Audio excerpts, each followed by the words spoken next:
Selamat pagi untuk kita semua. Perkenalkan, nama saya Christina Novianti WIE.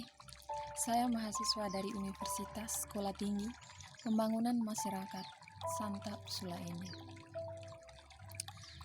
Saya mengambil prodi Ilmu Pemerintah.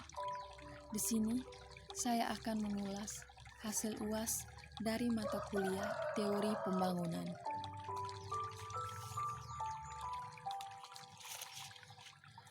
Yang pertama, secara singkat, intisari dari paradigma teori-teori pembangunan.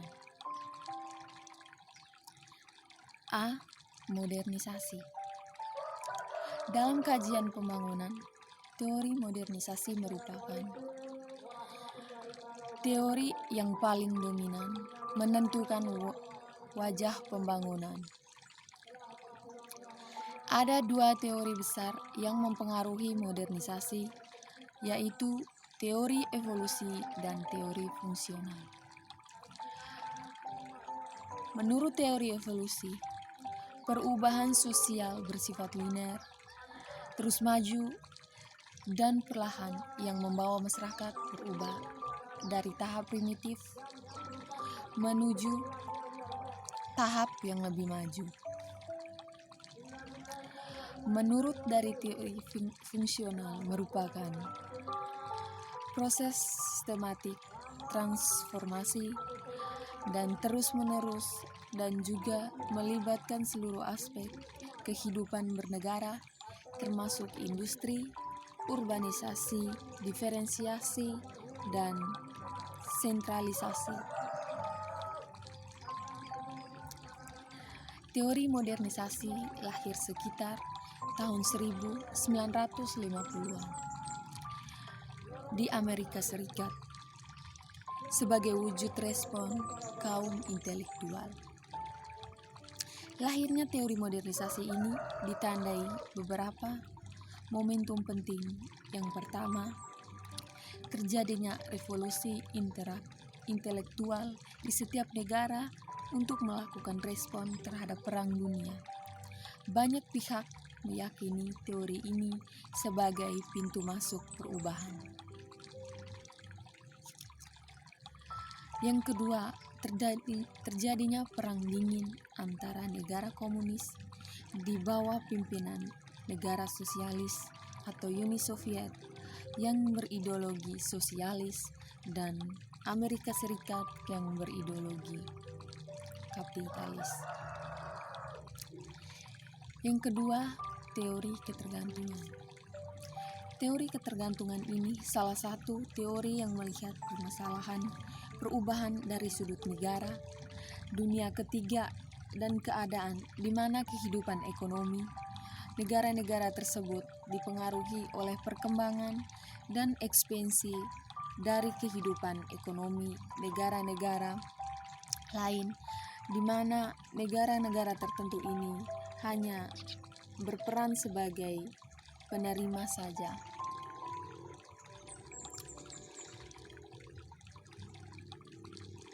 Bisa juga sumber daya mengalir dari pinggiran negara-negara miskin dan terbelakang atau ke inti negara-negara kaya memperkaya negara-negara kaya dan mengorbankan negara-negara sebelumnya dengan anggapan bahwa negara miskin menjadi miskin dan negara kaya diperkaya dengan cara negara miskin diterasingkan ke dalam sistem dunia. Teori ini lahir pada masa awal tahun 1960-an pertama kali di Amerika Latin. Akibat ketergantungan hubungan antara negara pusat dengan negara pinggiran merupakan negara yang saling ketergantungan. Yang ketiga, teori pasca ketergantungan. Sebenarnya teori ini hanya ingin menyempurnakan apa yang telah dijelaskan atau yang kurang dari teori ketergantungan. Teori ketergantungan merumuskan 3 strategi bagi terjadinya proses kenaikan kelas, yaitu kenaikan kelas dengan membuat kesempatan yang datang, misalnya negara pinggiran tidak dapat lagi mengimpor barang-barang industri karena mahal, sedangkan komunitas primer mereka memiliki harga yang murah sekali, maka negara pinggiran mengambil tindakan yang bernilai untuk melakukan industri subsidi impor. Kenaikan kelas terjadi karena negara menjalankan kebijakan untuk mendirikan negaranya. Teori sistem dunia terlalu menghentikan dinamika eksternal tanpa menghentikan dinamika.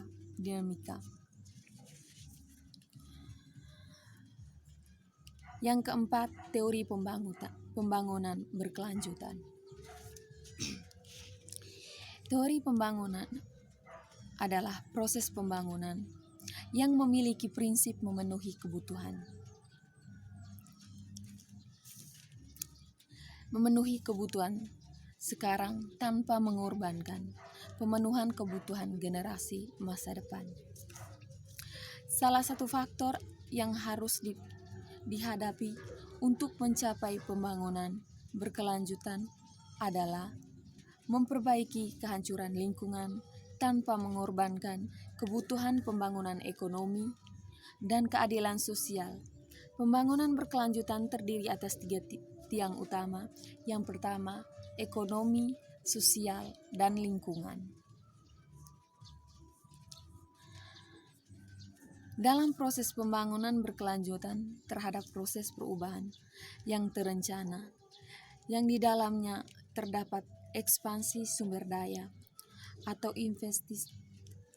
investasi, pembangunan teknologi, dan perubahan kelembagaan yang semuanya dalam keadaan yang selaras serta meningkatkan potensi masa kini dan masa depan untuk memenuhi kebutuhan dan aspirasi masyarakat. Faktor sosial maksudnya pembangunan yang berdimensi pada manusia dalam hal interaksi, interrelasi, dan interrelasi yang erat kaitannya dengan aspek budaya.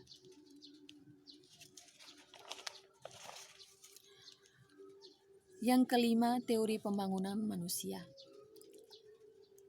Seperti kita ketahui, pembangunan manusia adalah proses perluasan pilihan yang lebih banyak kepada penduduk melalui upaya memberdaya yang mengutamakan peningkatan kemampuan dasar manusia agar berprestasi dalam segala bidang pembangunan. Manusia juga sangat berarti dalam bidang pembangunan, di mana manusia dipandang sebagai subjek pembangunan, yang artinya pembangunan dilakukan bertujuan untuk kepentingan manusia atau masyarakat. Pembangunan manusia meliputi 2 unsur pokok. Yang pertama, materi yang dihasilkan dan dibagi. Yang kedua, masalah manusia yang menjadi manusia pembangun. Pembangunan ekonomi menekankan pada pertumbuhan, memandang bahwa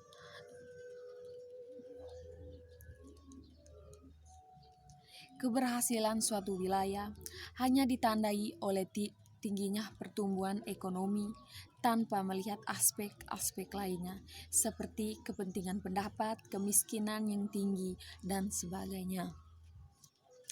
Kita lanjut yang kedua di sini, pendapat serta contoh tentang strategi pembangunan setelah pandemi COVID-19, era new normal di beberapa bidang.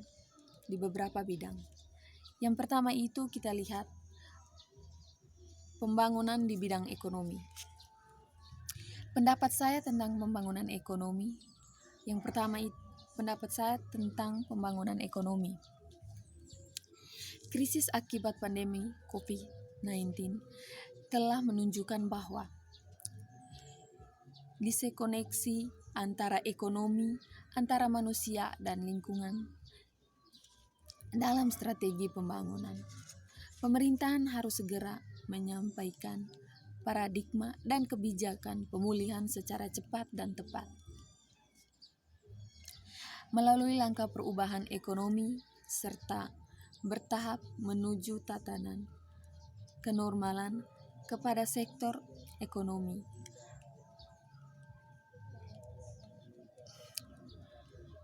Program pemilihan ekonomi nasional, riset, dan transformasi ekonomi. Contohnya bisa kita lihat pandangan dan contohnya saya mengambil di sini pada perdagangan dan pertanian untuk kembali bisa menopang di saat ekonomi seperti ini, diharapkan bisa membuat kultural, apalagi adanya dukungan new normal dan ada sinyal membaik positif terkait dengan pembukaan ekonomi lanjutan. Hal ini bertujuan meningkatkan produktivitas hasil pertanian, juga bakal berefek secara ekonomi terhadap hasil-hasil produksi pertanian. Yang kedua itu kita lihat pada bidang politik.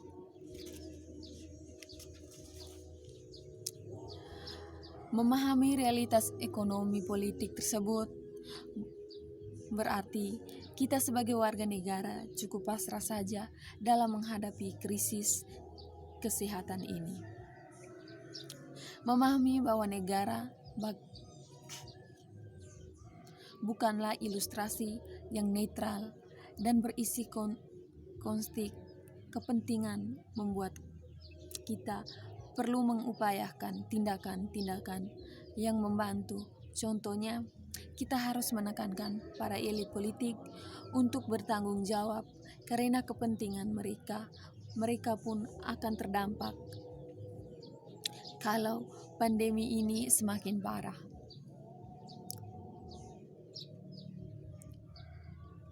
Inisiatif publik untuk turut menanggulangi COVID-19 ini tidak boleh membuat negara lepas tangan terhadap masyarakat. Dan masyarakat harus terus mendesak para elit politik menggunakan berbagai mekanisme yang memungkinkan. Yang ketiga itu pada bidang pembangunan di bidang pendidikan. Di masa pandemi ini terjadi perubahan besar pada aspek kehidupan masyarakat, baik di kalangan sosial lainnya. Di sini, di mana perubahan yang meningkat, semua masyarakat, baik itu juga pada sektor pendidikan, pemerintahan harus benar-benar memperhatikan hal ini. Kajian ilmu sosial sangatlah bermanfaat untuk mempelajari bagaimana kondisi yang tidak wajar ini dalam berbagai aspek kehidupan manusia. Contohnya, di mana perubahan belajar dan mengajar di sekolah atau universitas yang sebelumnya dilakukan secara tatap muka menjadi pembelajaran jarak jauh karena adanya COVID-19 ini. Di sini menjadi salah satu contoh masalah sosial para pendidik, di mana para pengajar lebih fokus pada kesehatan pelajar tanpa memperhatikan pola belajar yang baik dan teratur. Yang keempat, kita lihat pembangunan dalam bidang sosial. Di sini kita bisa melihat bahwa sudah terjadi interaksi secara terbuka antara satu masyarakat dengan masyarakat lainnya, dari satu aspek dengan aspek lainnya. Walaupun demikian, semua tetap dihimbau untuk tetap berjaga-jaga sesuai yang ditetapkan oleh protokol kesehatan. Contohnya bisa kita lihat pada satu sektor masyarakat atau terjadinya berkumpulnya organisasi-organisasi yang melakukan interaksi secara langsung. Yang kelima itu pembangunan di bidang ekonomi, keagamaan. Menurut pendapat saya setuju dengan adanya dibukanya kembali gereja serta rumah ibadat lainnya di berbagai daerah, karena akan ditujukan untuk menciptakan suasana kehidupan beragama yang penuh keimanan dan ketakwaan semua masyarakat dan mewujudkan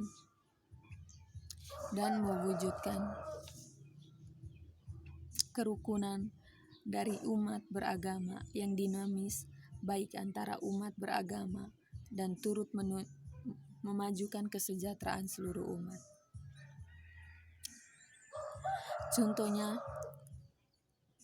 dengan dibukanya kembali tempat ibadat di setiap daerah, di mana bisa kita lihat kekuatan dari Tuhan yang Maha Esa, semakin berkurangnya virus yang tersebar dengan kekuatan doa dan permohonan dengan renungan semua umat. Di sini juga bisa kita lihat kerukunan antara umat cenderung semakin harmonis dengan adanya ibadat yang telah dijalankan lagi. Yang kelima, pembangunan di bidang lingkungan.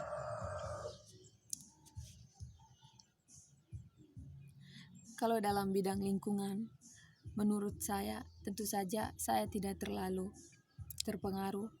Bagaimana bisa kita lihat dalam kehidupan sehari-hari, di lingkungan tempat tinggal kita berbeda.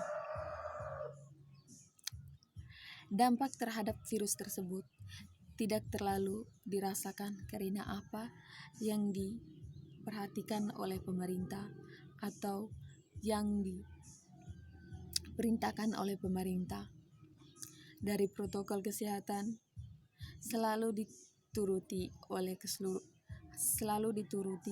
oleh seluruh masyarakat tempat atau lingkungan tempat tinggal saya. Saya bisa mengambil contoh di tempat tinggal saya, di mana tempat atau lingkungan kampung saya.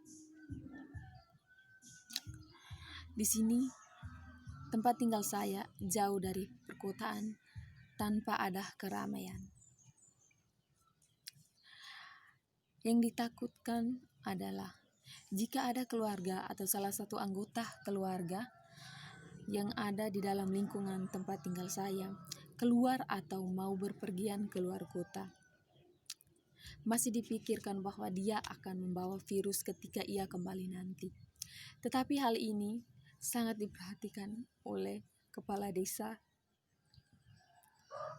seorang pemimpin desa kami, di mana ketika seorang akan berpergian, ia harus mengurus surat-surat yang benar-benar aman dan dari kesehatan, yang artinya dia tidak terdampak dari virus. Yang ketiga, kita lihat sebuah cerita di desa yang sangat-sangat unik. Desa Wirajaya memiliki jarak sejauh 9 km perjalanan ke kota Ende. Di desa ini masyarakat tidak memiliki akses ke fasilitas kesehatan dan air bersih, sehingga ada orang yang sakit kadang tidak sempat tertolong karena kurangnya pengetahuan dan fasilitas seperti WC. Banyak anak-anak terserang sakit perut. Perekonomian masyarakat juga kurang baik. Kebanyakan masyarakat hanya mengandalkan kebutuhan hidup dengan berkebun ubi kayu dan beberapa jenis sayur dikarenakan sulit air namun sulit air di daerah ini. Selain itu juga banyak anak muda yang menganggur. Namun miskin begitu, desa ini sebenarnya memiliki banyak potensi pohon bambu dan pohon kelapa yang bisa dibuat untuk pembangunan sederhana. Yang pertama itu strategi pembangunan dengan paradigma people center development.